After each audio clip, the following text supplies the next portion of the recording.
前段时间，王一博凭借《无名场空之王》获得了电影频道传媒关注男主角，这个奖是他的第一个男主角奖。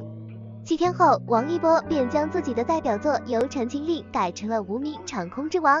为什么是这两部电影？先来说说《无名》。电影《无名》的电影感是陈耳独特的影像风格及电影的镜头美学。什么是电影感？电影感绝不是简单的加个滤镜，做个维斯安德森式的对称构图，而是一个综合的概念，与色彩、摄影、打光、构图、表演、场面调度等都有关系。而在《无名》这里，从影像风格和镜头美学中就能看出陈耳对电影感的把握。作者性看世界的态度就是拍电影的方法。陈耳把自己对于历史的理解、时代的解构、人物的解读全都放在了电影当中。他的电影中叙述的观点客观而不夸大，给人感觉阳光底下再悲伤、再恐怖的事情，都能以人的胸襟和对生命的热爱而把它包容。如《无名》的背景是抗日战争下危机重重的上海，稍有不慎就可能命丧黄泉。陈耳通过细节不断地向观众暗示隧道镜头中有光和先生与叶密的生死搏斗，梁朝伟所代表的地下工作看似败局已定，实则在结尾处反转，王一博也是自己人，并且走向了光明。这种具有东方含蓄色彩的观点，让陈耳的电影带有浓郁的人文气质，同时也使得《无名》的文学性质感特别强烈，将文字中的叙事、表意、抒情借助视听来表现，从而提供电影的故事脉络、情节结构、人物设定和主题指向，让情节密度更高，人物关系更复杂，悬念感和紧张度更具张力。这可以让抽象的主题更具韵味，诗意的视听得以提升，也能够加强对观众的友好度，在可看性上更胜一筹。了解了这些，便可以得出陈耳的作者性，即诗意视听、文学气质、借景抒情、极简主义。这些元素构成了陈耳作者性的同时，也让《无名》的影像风格呼之欲出，如角色经常处于阴影下的寓意、养狗等视觉符号的表现，规整构图下的工厂、饭店、景深变化的镜头，这都是《无名》影像风格的对照。镜头美学。《无名》的镜头具有画卷美感的绘画性，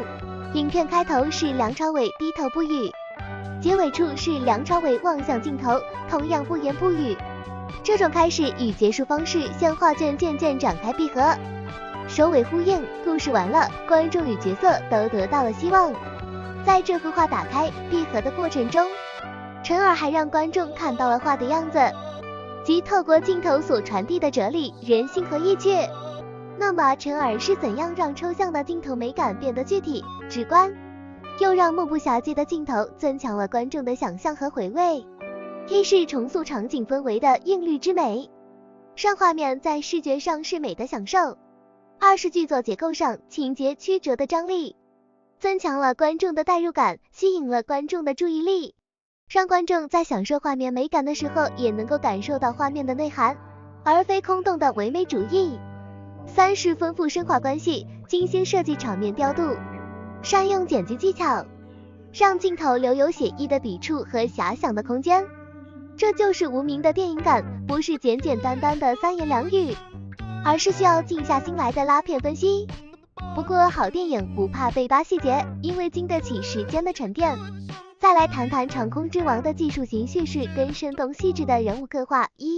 技术型叙事电影的发展与技术的进步是息息相关的，从卢米埃尔兄弟到乔治梅里爱，由火车进站到月球旅行记，就是技术在不断推动着电影向前进发。火车进站只是摄影机在呆呆的记录，而月球旅行记则含有2次曝光，运用了剪辑技巧，这种相辅相成的双赢延续到了现在。如《阿凡达》带来了3D， 让电影拍摄更新换代。了解了技术和电影的关系，再来看看国产电影。这些年，随着各种电影技术的推陈出新，国产电影有了一种新的类型片，即新主流电影。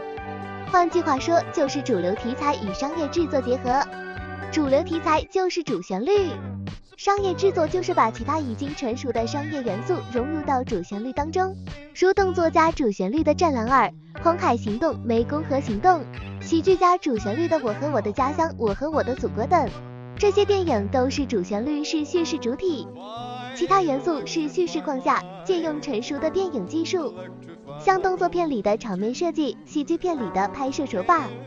让主旋律拥有无限可能。在这股东风之下，长空之王应运而生，戏内戏外都在体现技术二字。戏外，长空之王在拍摄时采用 LED 虚拟拍摄技术，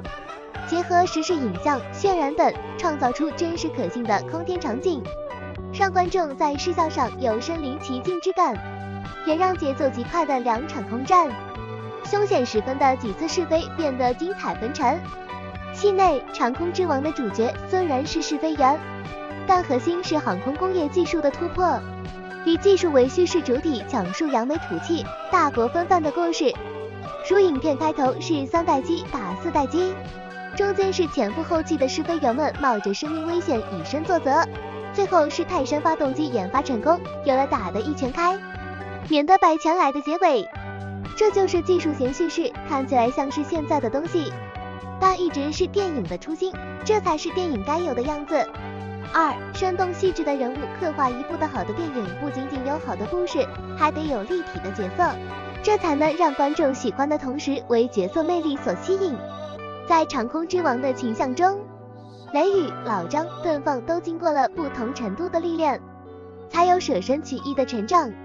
以雷雨为例，片中他有4次转变，这4次转变是对他这个人物生动细致的刻画。第一次是不愿意去2线，当看到张挺在沙尘暴中是战绩的风采后，心中有所动摇。第二次是在千钧一发时慌了神，被训斥后想要回到原来的单位，但在张挺家吃了顿饺子，在后方折了许久散包后被感染。第三次是张挺的牺牲，让雷雨明白了传承和试飞的意义。这一刻，雷雨成了一个成熟的、有责任、敢担当的试飞员，这才有了第4次的完美蜕变。与邓放一同试飞战机，遭遇鸟禽，雷雨临危不乱，力挽狂澜。彩蛋中飞过张挺儿子所在的足球场，当他的僚机完成073的愿望。长空之王和无名就是这种由内到外都成可以称得上一个好字的电影，所以王一博才将自己的代表作改成了长空之王、无名，毕竟谁愿意一直停在原地。